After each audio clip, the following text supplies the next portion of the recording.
Swayam Prabha. Digital India. Educated India.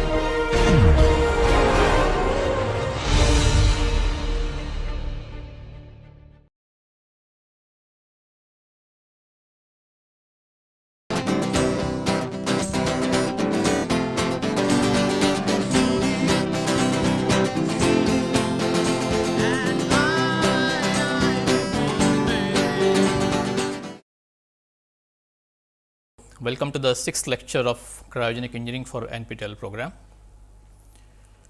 The title of this is continuing from the earlier lecture, which is properties of materials at low temperature. Here we are considering various properties that are mechanical properties, thermal properties, electrical properties and magnetic properties. We have talked about this in the last lecture, out of which the mechanical and the thermal properties are basically meant for mechanical engineers, and this is what the course is meant for mechanical engineers, and therefore, we will talk about these properties, mechanical properties and thermal properties at low temperature in detail. At the same time, I will talk about electrical and magnetic property. I will touch upon these properties and I will not go into the details of these properties. And as far as electrical and magnetic properties are considered at low temperature, we will talk more about superconductivity. This SC is basically short form of superconductivity.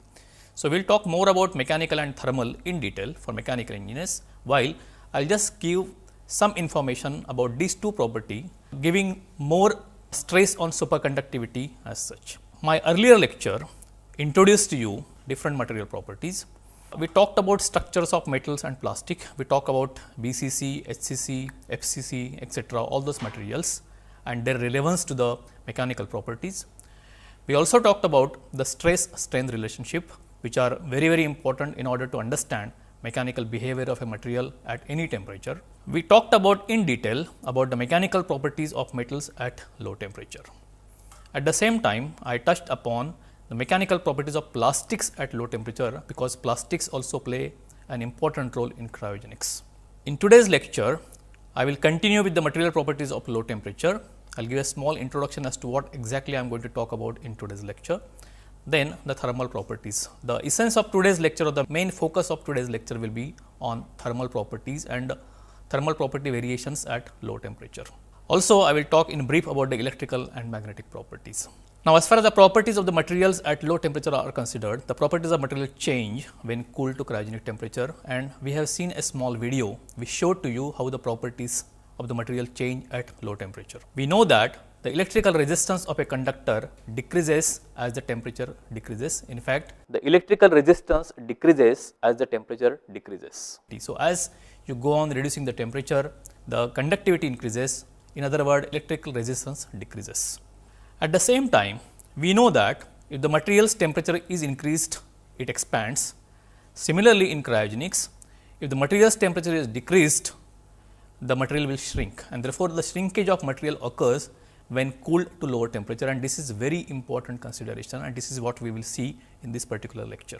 At the same time, we understand that the systems cool down faster at low temperatures due to decrease in the specific heat. So, if I want to cool down the system at room temperature, the system will take some more time as compared to what it would take at lower and low temperature, essentially because there will be decrease in specific heat at low temperatures, and this is an aspect which has to be considered while cooling different materials at low temperature. With these small examples, we have very general examples we talked about. We know that the study of properties of material at low temperature is necessary for the proper design, because every cryogenic design, every cryostat design, every cryogenic device has to understand how the materials behave at low temperature, and their behavior has to be taken into consideration while designing that particular device. Now, what are different material properties we are going to talk about under the thermal properties? So, under thermal properties, I will talk about essentially three properties. One is thermal expansion or contraction. In cryogenics, we will come across more contraction if we are reducing temperature, while if we are increasing temperature, we will get expansion. The second property is specific heats of solids, because the specific heat is a very important function of temperature, and this is we try to understand in this particular lecture. Important thing is thermal conductivity. So, we will study these three properties and the variations of these properties at low temperature in detail. So, let us first come to thermal expansion. What is thermal expansion? Thermal expansion or contraction is nothing but reduction in the dimensions of a material occurring when cooled to low temperature. Simple. We know this, that if we heat the material, its dimension increases. Similarly, if the material is subjected to very, very low temperature, it shrinks, and that has to be considered in the design of a cryostat or a cryogenic device. Now, I just show a small schematic or a small animation here, where we have got a material A and material B, and these two materials are joined together by a brazing or a welding or whatever process of joining we use over here. And this joining naturally is done at 300 Kelvin, I mean at room temperature. 300 Kelvin is always treated as room temperature. Now, this joint when subjected to low temperature will look like this. Now, why does it look like this? It shows that material A has shrunk, also material B has shrunk, and you can also understand that the joint which was perfect at room temperature, now that joint is not perfect here and the joint will start leaking. And why does it leak? It leaked because both the material shrunk and the joint therefore gave way to whatever cryogen or whatever gas flowing beneath this. That means at 300 Kelvin the joint was perfect, at 80 K the joint has become imperfect, the joint has started leaking. Now, this is a very important thing. This is where cryogenics comes into picture, this is where thermal engineering comes into picture. This is the contraction of A and this is the contraction of B.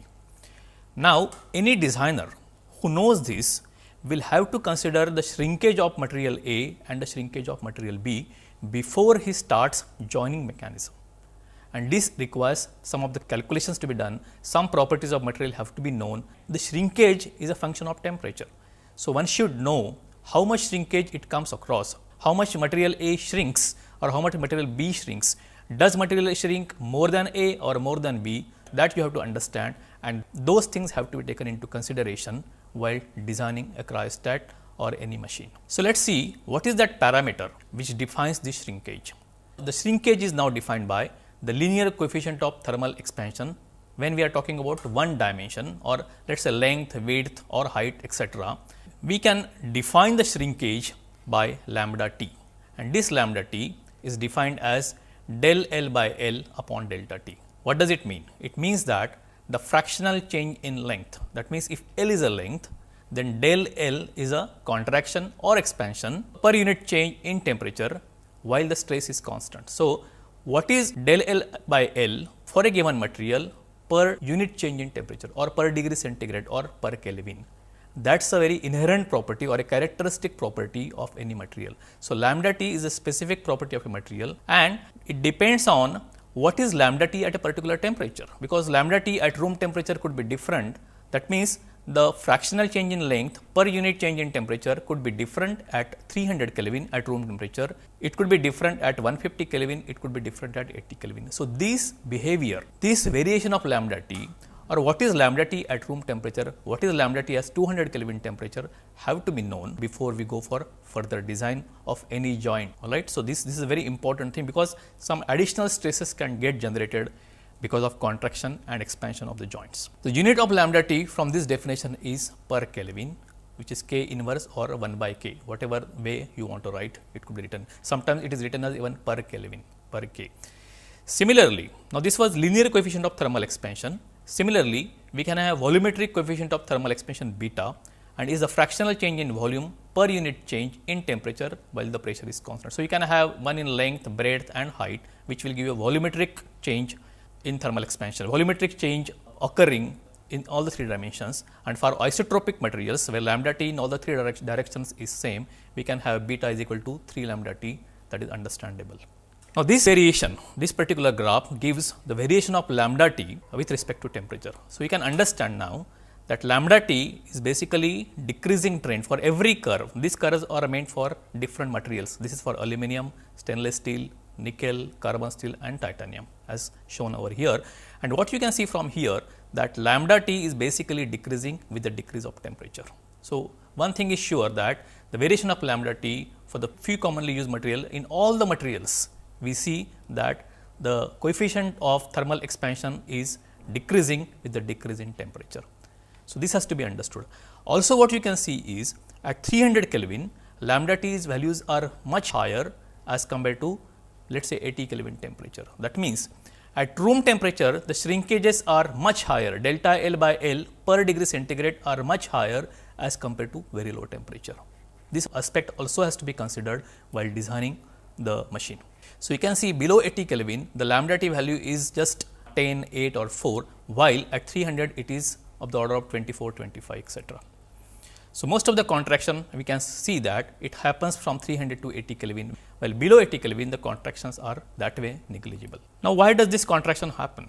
In order to understand that, we can see from this figure that the molecular internal energy variations versus the intermolecular distance which is given over here.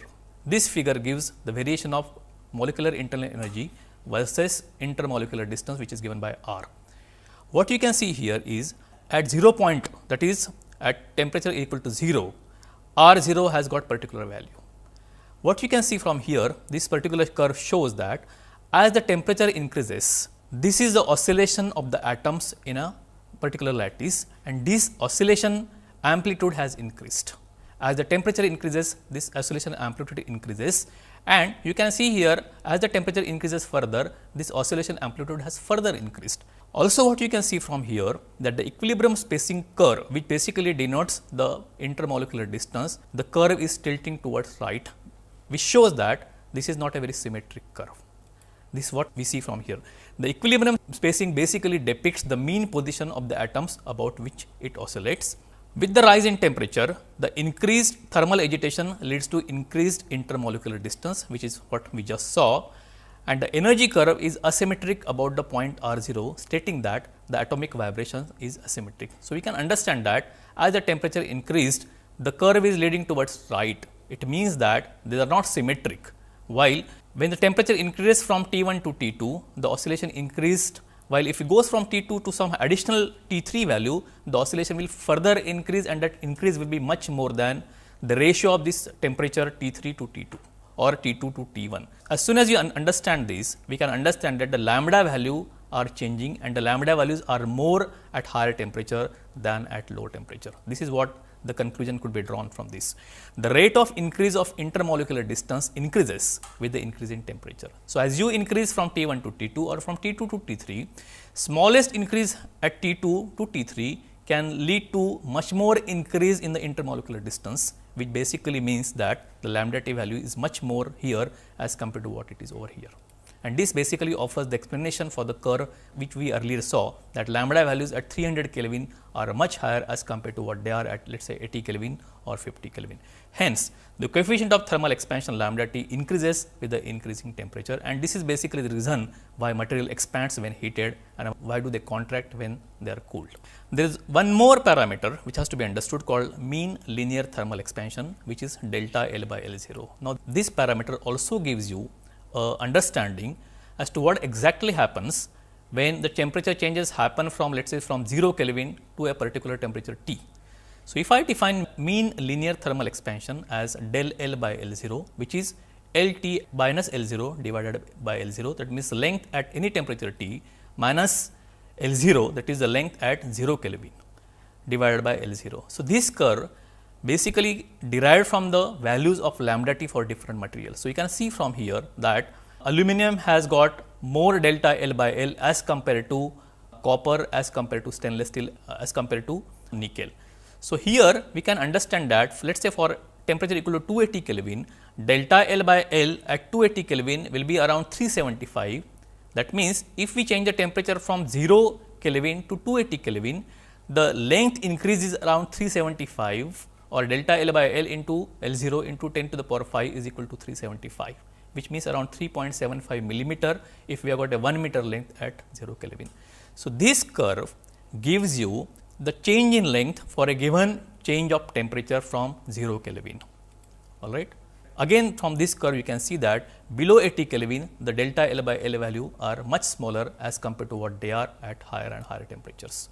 The slope of the curve is very high up to 80 Kelvin, and thereafter it flattens. The mean linear thermal expansion can also be evaluated between two different temperatures. Earlier we saw that mean linear thermal expansion was with respect to 0 Kelvin, but now if I got two temperatures into consideration, like LT1 and LT2 are the lengths of the temperature at T1 and T2 respectively, then the change in length, if we change the temperature from 280 to 80 Kelvin or 80 to 280 Kelvin, whatever, then we can compute those two temperatures by this formula. So, in this case now delta L by L0 will be LT1 minus LT2 upon L0. So, if I get a value of LT1 by L0 which is let us say this, and LT2 by L0 which is value this, and if I get the difference between these two values, then what I get is a delta L value if I just change the temperature from T1 to T2.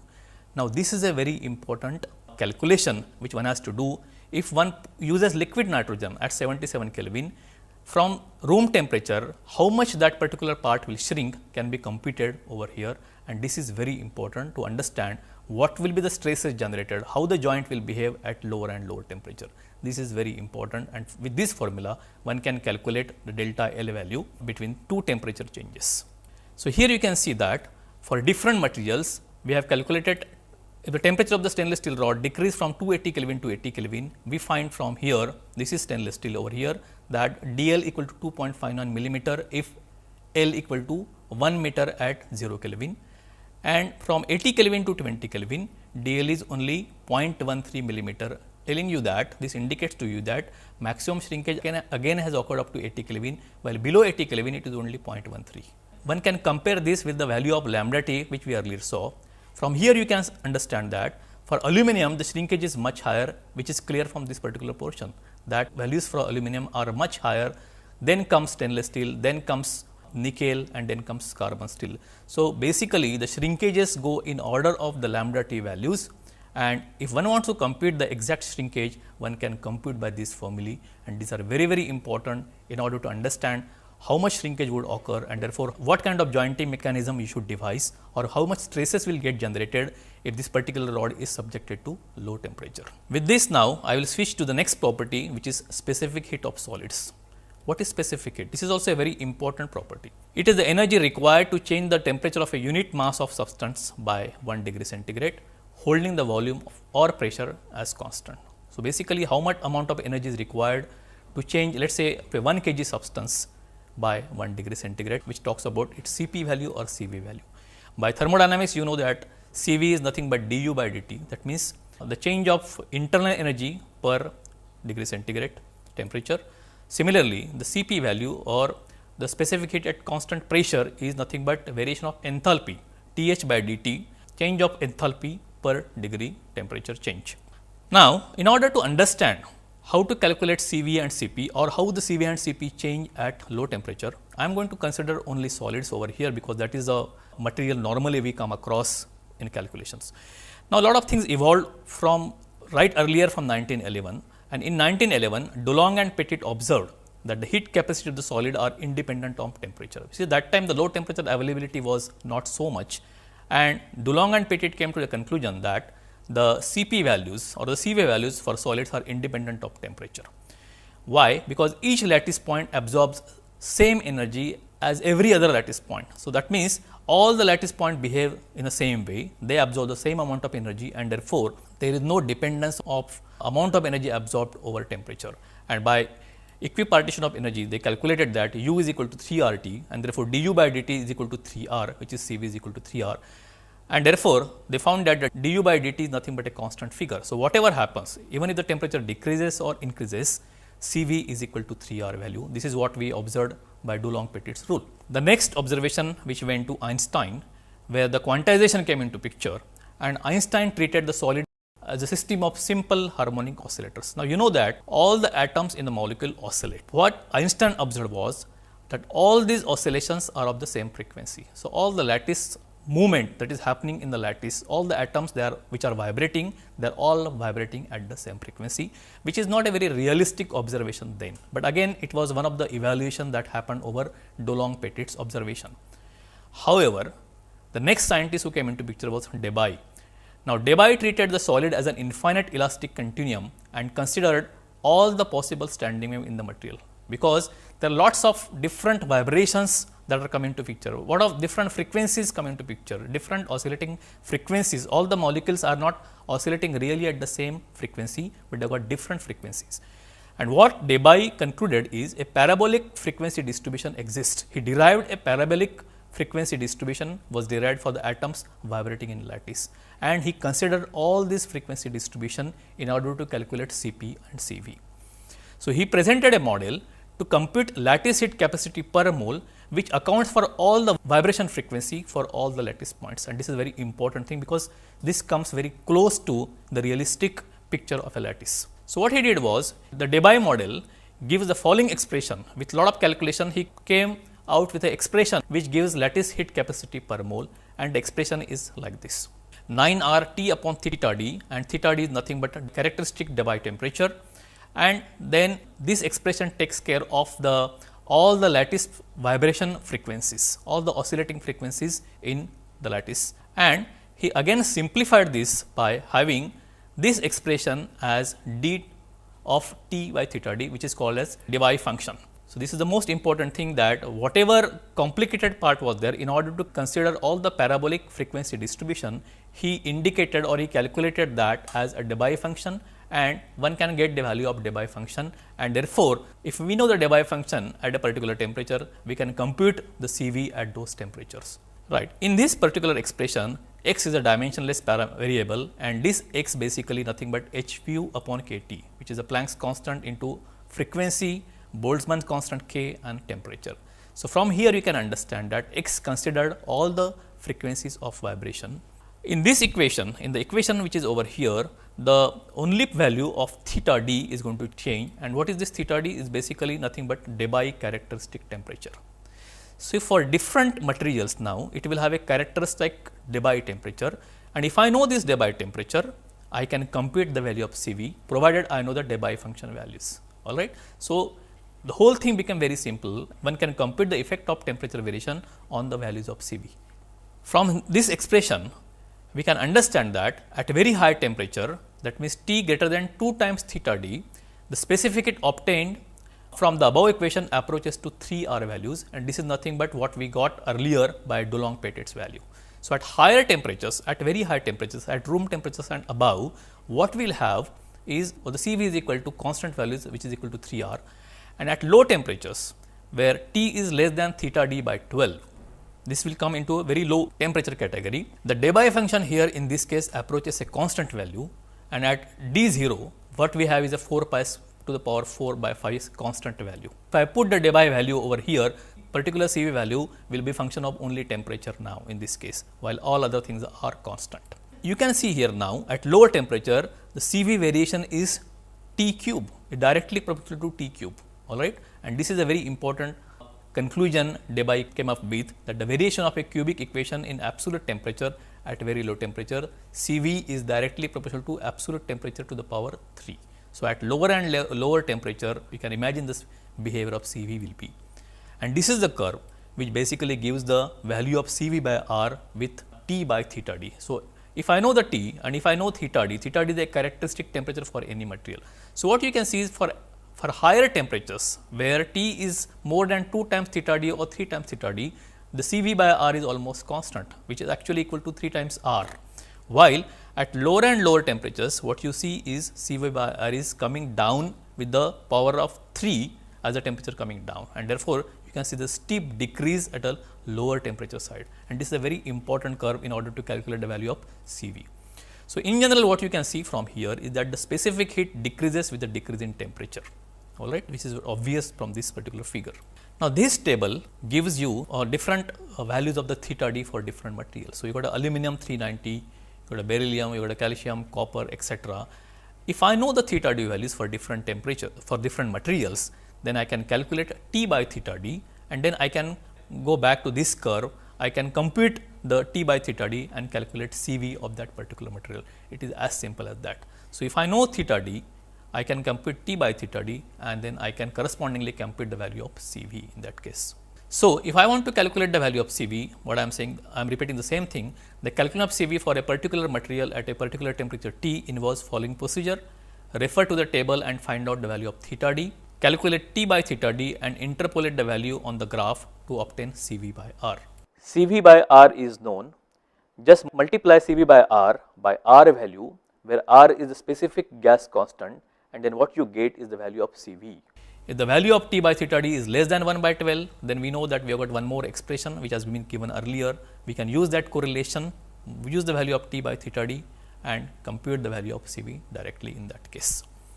Alright. So, this is how we can calculate the value of specific heat at lower and lower temperature if one knows the value of theta d for that particular material. The next property which I am going to talk about now is the very important property again, thermal conductivity in solids.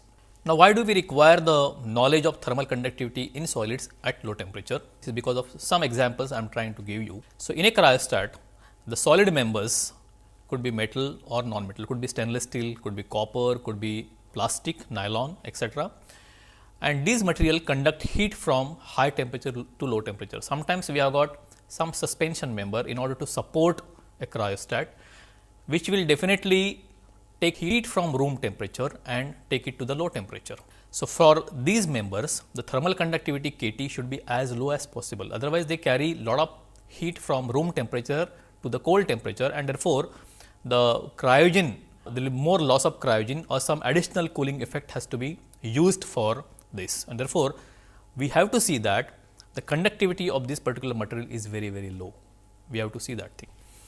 On the other hand, I will give other extreme example wherein you want to now transfer cold because you want to cool something, because a lot of cold has been generated in a system, let us say in a cryocooler, and we want to cool a sample or we want to cool a gas, and therefore, we want to have a material which has got very high conductivity at low temperature. And in this case, I would like to achieve base heat transfer of the cold generated, and therefore, copper can be used as a medium due to its high thermal conductivity. So, I have to select a material in such a way that where I want minimum losses to be coming on a system, then I should use low thermal conductivity material like nylon, like stainless steel. But wherever I want that the heat transfer should be as high as possible, therefore, I should use the material which has got high thermal conductivity like copper, like aluminum, etc. The thermal conductivity in solid, let us say Kt, is a property of a material which indicates its ability to conduct heat.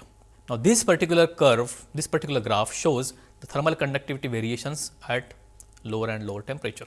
You can see two types of curve. One is a curve which is going up and then coming down, which is for pure material or pure copper in this case. Well, you can see other materials like aluminum, carbon steel, stainless steel, which show that as the temperature is coming down, the temperature below let us say 200 Kelvin is coming down continuously like this, right. So, these are basically alloys or impure material we can call them, while this is a pure material. But in general, you can understand for these materials, Kt decreases with the decrease in temperature. However, as I just indicated to you earlier, for pure materials, the variation is slightly different, or one can say even quite different from as compared to the impure materials or alloys. So, this is very important to understand what exactly happens over here, what exactly happens over here, and I will just try to give you some explanation for these two different curves. For pure materials, for any material for that matter, the electron and phonon motion cause heat conduction, right. Basically, thermal conductivity is because of the motion of electrons and phonon. Phonon is basically the lattice vibration, and these two contribute to the heat conduction. Now, the contribution of the electron motion to heat conduction is predominant above liquid nitrogen temperature. As you know that liquid nitrogen temperature is a dividing line in cryogenics, and above liquid nitrogen temperature, or let us say 77 to 80 Kelvin, above these the electron motion of heat conduction is predominant as compared to phonon motion. Alright. So, at temperatures below Ln2, below liquid nitrogen temperature, phonon motion is dominant. So, you got a two variations. Above liquid nitrogen temperature, what you have is a electron motion contribution is more, while below it is not electron motion, but phonon motion is predominant at lower temperature, and this is basically what makes the difference in the behavior as you see in pure material. Now, the thermal conduction depends on the product of electronic specific heat and mean free path. So, if I say Q, which is a conduction, is basically directly proportional to two parameters, that is electronic specific heat and mean free path. Now, this product is constant above Ln2. Alright. So, what is happening above Ln2 is as you come down the temperature up to let us say 80 Kelvin from room temperature, the electron specific heat is decreasing while the mean free path is increasing. The electron mean free path is increasing, and therefore, somehow the product of this specific heat, electron specific heat and mean free path is remaining constant above liquid nitrogen temperature, which makes that the thermal conductivity Kt is remaining constant above liquid nitrogen temperature, right. What is happening below? As I said, below the liquid nitrogen temperature, it is not the electronic specific heat which is predominant, but the phonon specific heat is predominant. So, as the temperature is lowered, the phonon contribution increases and the kT is varying as 1 by T square. So, you can see that if the temperature is decreasing, the phonon contribution is increasing in that case, which was not so as far as the electronic contribution was considered. Also, as we know earlier that as the temperature is coming down, the mean free path is increasing, all right. So, here what you see now at below LN2 temperature, the phonon contribution mean free path also increasing the value of kT. So, at lower temperature from let us say below LN2, the phonon contribution increase plus the mean free path also has increased, which leads to increase in thermal conductivity for a pure material. But this will happen only up to a particular temperature. What happens at this temperature? At this temperature, the thermal conductivity reaches a very high value until the mean free path of the electrons equal to the dimensions of the test specimen. So, naturally the mean free path has got some limitation and it increases to a maximum to a value which is equal to the maximum dimension of the test specimen, all right. So, beyond which now it cannot increase, that means it has reached a constant value and therefore, below this temperature now, below this temperature the conductivity starts coming down at this point or it reaches a maximum over here, and because it has reached a maximum value, when this condition is reached that it has reached the maximum value, the surface of the material exhibits a resistance to the motion of electrons, all right. So, basically the resistance is offered by this material to the flow of electrons and flow of phonons, and therefore, it causes the value of kT to come down below low temperature, below 10 Kelvin region, etc. So, this explains why you got a constant kind of a curve up to let us say 80 Kelvin, and below 80 Kelvin it goes very high up to this point because of the phonon contribution and because of the electronic mean free path increase, and then it starts coming down because now electron mean path has reached to a maximum value and the surface has started offering resistance to the flow of electrons. This is a very funny behavior, this is a very typical behavior as far as the pure materials are considered. As far as the impure and alloy metals are considered, we can say that the electron and phonon motion in this case are of same magnitude. So, the contribution which is coming from electron and phonon both is almost of the same magnitude in impure and alloy metals, all right. So, below a particular temperature phonon is predominant, above a particular temperature electron is predominant, that aspect is not existing in this case. Both of them contribute equally as far as the impure materials or the alloy materials are considered. What happens for the decrease in the thermal conductivity in these materials? Then the impure metals have got imperfection, and that is why they are called as impure materials, and they got imperfections like grain boundaries and dislocation. You know about this, we have talked about this in the earlier lecture. So, you got imperfections like grain boundaries and dislocations, and these basically are kind of hindrances to the motion of electrons, right. What happens? The electrons strike these imperfection and they get scattered, all right. So, an additional scattering of electrons occur due to grain boundaries and dislocations. Now, this scattering is proportional to T cube for grain boundaries and T square for dislocation, all right, at very low temperature.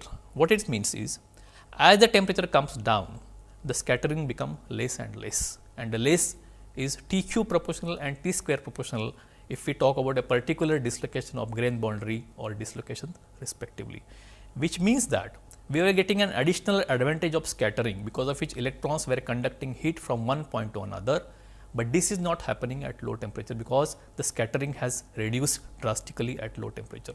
So, at low temperatures scattering decreases. As a result, kT decreases with the decreasing temperature in impure metals and alloys. I am sure it is clear to you that in these particular cases, the scattering phenomena decreases at low temperature, and therefore, the thermal conductivity in this case decreases at low temperature. These materials do not exhibit any high maxima like that of pure material. So, what we saw in a pure material, we do not see in this particular case. Thermal conductivity integrals. This is an important parameter which has to be understood while calculating the thermal conductivity loss at low temperature. As we found that the thermal conductivity kT is a strong function of temperature, the term kT dt is very important.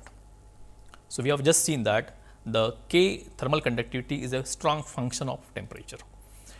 Due to this variation in kT, the calculation of heat transfer Q can be very complicated. All right. If I want to calculate the conduction loss between 300 Kelvin to 80 Kelvin, I have to consider the K variation with temperature and then calculate for each temperature in order to know what is the loss of conductivity between these two temperatures. And therefore, a simple method is proposed in order to simplify the calculation of Q. This method uses integral kdt as a parameter. This is called as thermal conductivity integral, which basically sums up the effect of variation of kT with respect to temperature change. Alright. So, kT dt is a parameter which is directly offered for a particular material, and therefore, one can get the what is the kdt parameter in a particular given temperature interval, and this benefits a lot while calculating the loss due to thermal conduction. How we can see now? The Fourier's law of heat conduction is given by the following mathematical expression, which you know, Q is equal to minus k into A into dt by dx. All right. Now, this we can club as kT and dt can be clubbed together, while Ax upon dx can be clubbed together, and if we do that thing, what we get is this. So, Q is equal to now here minus Ax upon dx into kT by dt. In this method, Q is expressed as below. Now, I am just representing this Q in this simple format, minus g into theta 2 by theta 1. Now, this g is nothing but this parameter Ax upon dx, which almost remains constant for a regular physical material, and kT dt is nothing but theta 2 minus theta 1, that is temperature, let us say T2 and T1. It talks about these two parameters. All right. So, Ax and dx is basically represented by g, while kT dt is given by theta 2 minus theta 1, where theta 1 and theta 2 are expressed as thermal conductivity integrals. Okay. So, theta 2 is a thermal conductivity integral at temperature T2, while theta 1 is a thermal conductivity integral at T1. So, k dt now is taken as integrals called thermal conductivity integrals evaluated with respect to datum temperature. So, we found that theta 1 is nothing but what is the kT dt from Td or any datum temperature to temperature of my interest, let us say T1, and similarly theta 2 will be from Td to T2. The datum line should be same in both the cases, and this datum line, various books gives various datum lines, could be 0 Kelvin or 4.2 Kelvin. All right. So, if ACS, that is area of cross section, is constant, G is defined as ACS by L, which is what we saw. And from this now, what we see is a curve which gives variation of kdt versus temperature. So, if I talk about 100 Kelvin, I have got kdt value for a particular material as this, which means that from 0 Kelvin to 100 Kelvin, I got kdt value up to this point, and let us say at 10 Kelvin, I got kdt value as this. And if I take a difference of these two, I can calculate the loss of conduction, how much loss we have because of the thermal conductivity from 100 Kelvin to 10 Kelvin. In the calculations, the actual temperature distribution is not required, but what you require is only the end point temperature. I do not have to worry what happens from 100 to 10 Kelvin. I do not have to worry about 90, 95, 85 exactly. I just know the value of kdt at 100 Kelvin. I need to know the value of 10 Kelvin. If I know these two values, I can straight away calculate the amount of Q that will be lost because of the thermal conduction. So, here this technique is widely used in the analysis of heat leaks.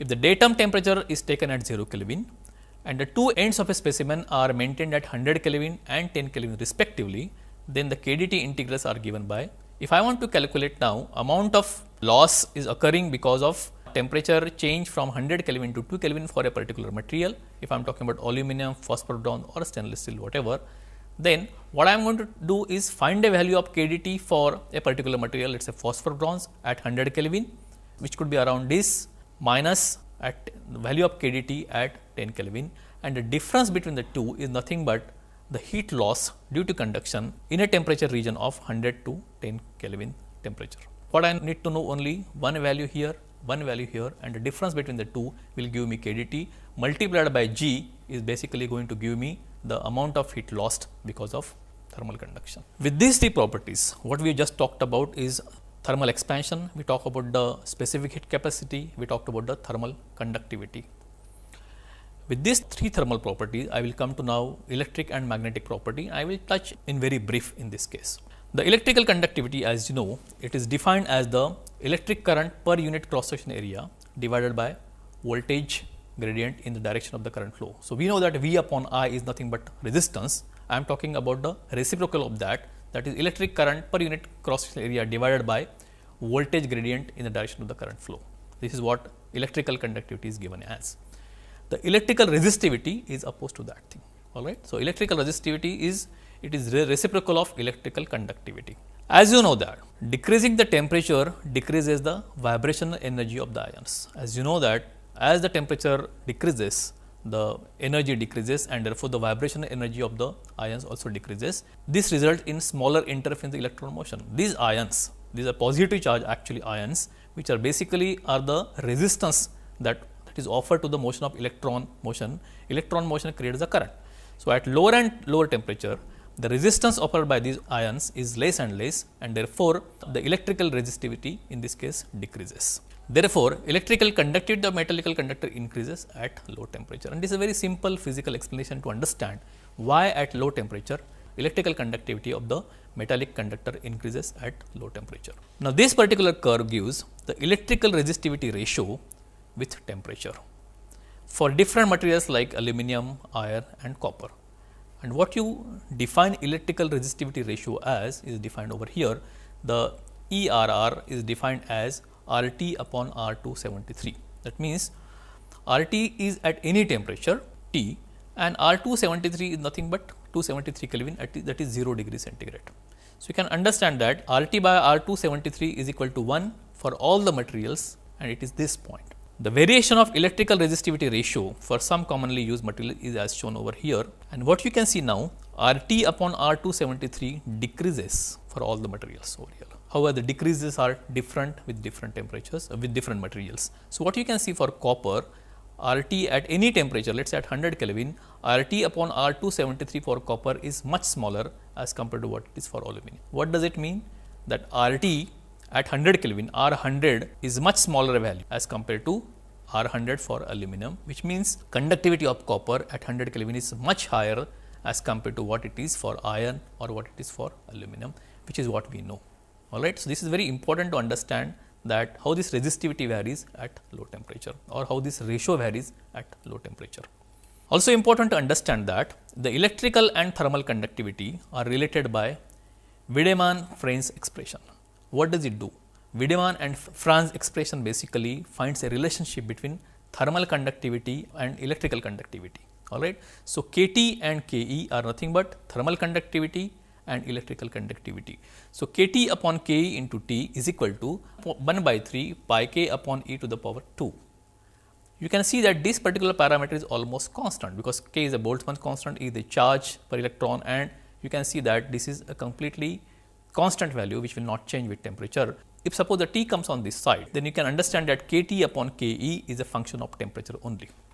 It means that the ratio of KT upon KE is a product of a constant, which is this, and absolute temperature, and is represented like this. So, KT upon KE is equal to AT.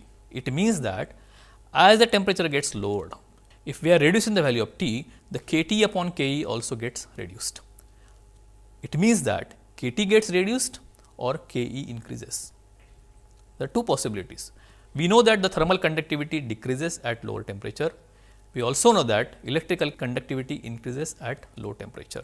Because of decrease in thermal conductivity and because of increase in KE at lower temperature, KT by KE they move in such a way that at a particular temperature KT by KE remain constant, or if the variation of temperature is given, KT by KE will move according to this particular expression.